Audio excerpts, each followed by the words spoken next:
1965, I decided I wanted to do that drive-in show again. Even though it was Hollywood and it wasn't my show, and it just didn't feel right. So I told my wife I was going to go back to Scrivners Drive-in and do a show in the afternoon from 3 to 6. And she said, well, how much money are we going to make? Well, we're going back to our old $90 a week. Well, you know, all hell broke loose. 6. All of a sudden, nobody had heard anything like this. Here was a show from a drive-in restaurant in the afternoon where you could come and dedicate a song and hear it on the radio, and celebrities would be there.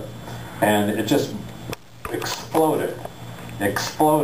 This little station that I was on was a daytimer, and 3 to sundown. We went to #1. We had a 33 Hooper share.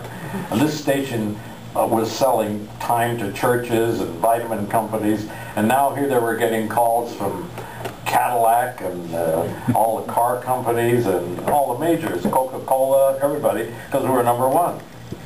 Bingo, 33 Hooper. There was no Arbitron then. No people meter.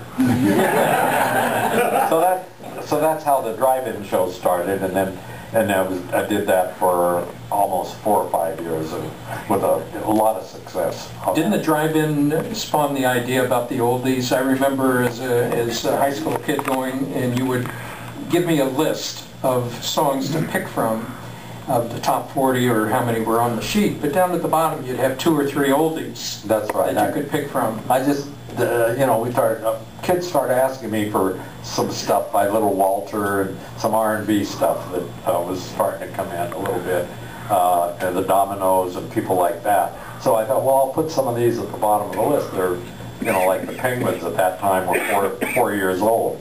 So the kids that were in junior high school, now in high school, that was a long time ago, you know. So they became oldies, so I thought that, well, they're old songs and good songs. We'll call them oldies but goodies. And then more and more people started asking for those at the bottom of the list, so I expanded the list. They wanted to hear songs that they remember. These are all kids now still, but they were remembering songs from 4 or 5 years ago, and as the show progressed, I found that the new kids wanted different songs, and now they wanted to hear Chuck Berry and stuff like that, but some of the older ones. So that's how Oldies but Goodies started, actually on the radio, not as a record yet. And then the idea for the compilation album, how did that come about? Do you want to hear about that? Do you know this story? Well, okay. I was a bachelor at the time, and so I was dating some young ladies, and this one night I'm with this girl, and it's the 50s, and I'm sitting on her couch with her, and she's wearing one of those Angora sweaters, you know? Some of you oldies but goodies out there will remember those. And so we're, you know, necking, I guess you'd call it, putting on there, talking. I'm trying to get under that sweater. In the meantime, there's a little 45 record player across the room that's dropping those 45s, you know.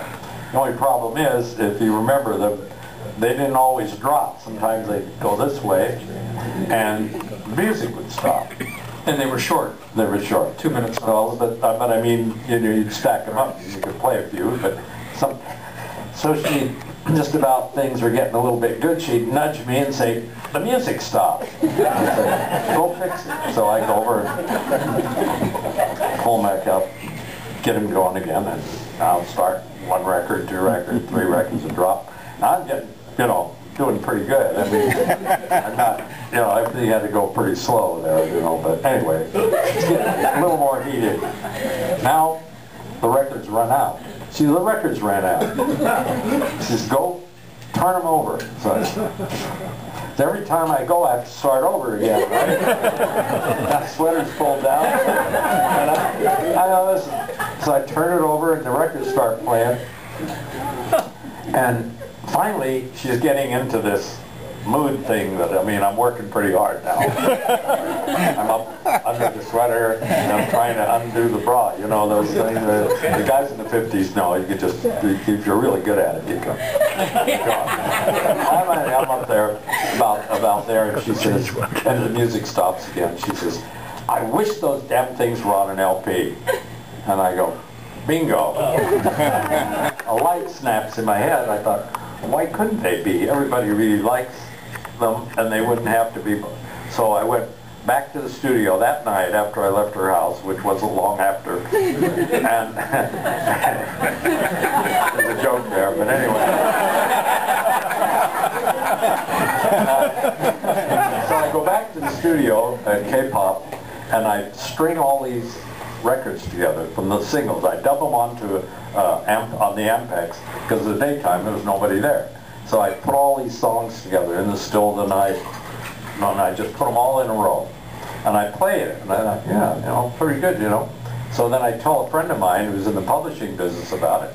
He said, why don't you make an album of them? I said, well, I guess I'd have to go and ask people for rights to do that. He said, yeah, you would, you know, and he said, you could do that. So I tried a couple people, and they said no, and I tried a couple of majors. I couldn't even get them on the phone. So I told Dootsy Williams, who's the guy that owned the Penguins, and I said, Dootsy, I'm going to put this album together, and I'm going to put all these songs on there, and I'll pay you a royalty, and I'm going to put it on the air. And he says, oh, he says, man, he says, I don't know about that. He says, you're asking me for my skin.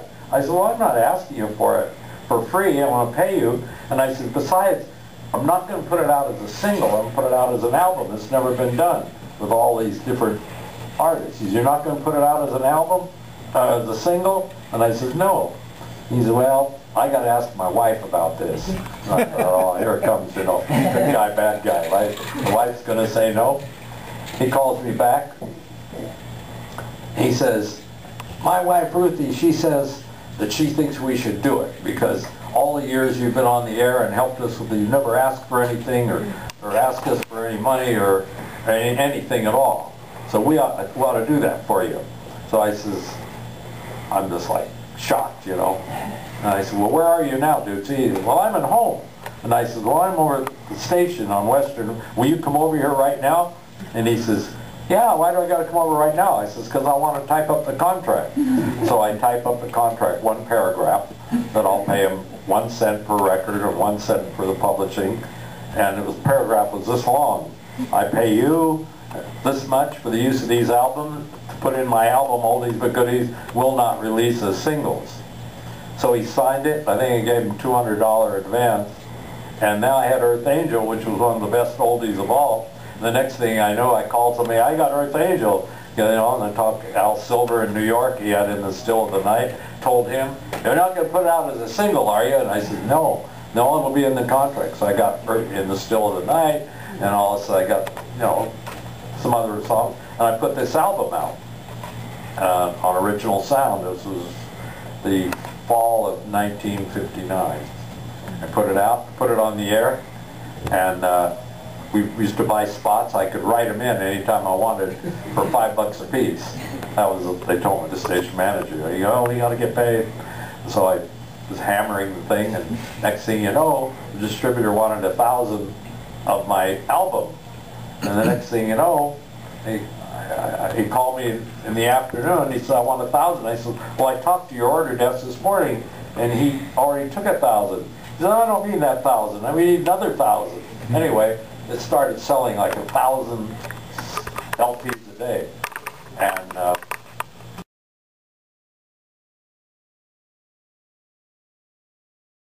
people say, well, why would you want to, you know, focus towards a prison? I said, well, I'm not focusing towards the prison. I'm focusing about people that are outside of the prison that have people in the prison. So if there's 200,000 incarcerated people in California, and so if each one of those had 10 people that are interested in them, that's 2 million.